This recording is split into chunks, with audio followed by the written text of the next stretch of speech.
मिलके को पार्टी है ते बियर के जान बोलो हैप्पी न्यू ईयर। मिलके को पार्टी है ते बियर के जान बोलो हैप्पी न्यू ईयर।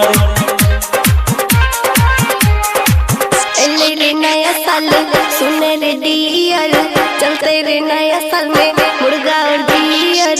मिलके को पार्टी है ते डियर रे जान बोलो हैप्पी न्यू ईयर। मिलके को पार्टी है ते डियर रे जान बोलो हैप्पी न्यू ईयर। ये लेके नया साल सुने के डियर, चलते के नया साल में मुर्गा और बियर। मिलके को पार्टी है ते डियर के जान बोलो हैप्पी न्यू ईयर। मिलके को पार्टी है ते डियर के जान बोलो हैप्पी न्यू ईयर।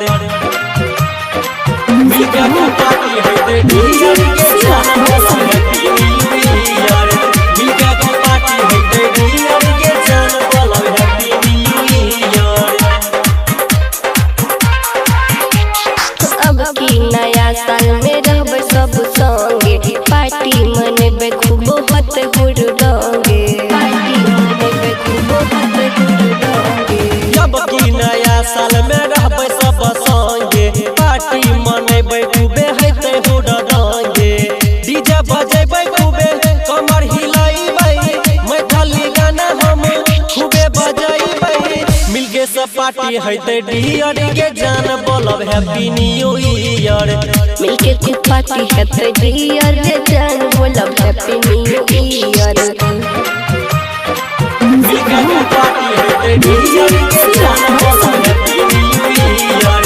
मिलके को पार्टी हेते डियर के जान बोलो हैप्पी न्यू ईयर।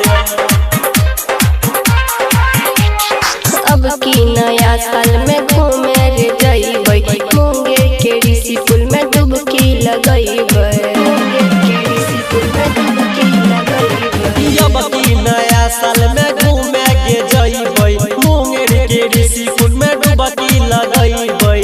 पटना के चिड़ियाघर घूमे के जइबै, आगरा के ताजमहल से हो के जइबै।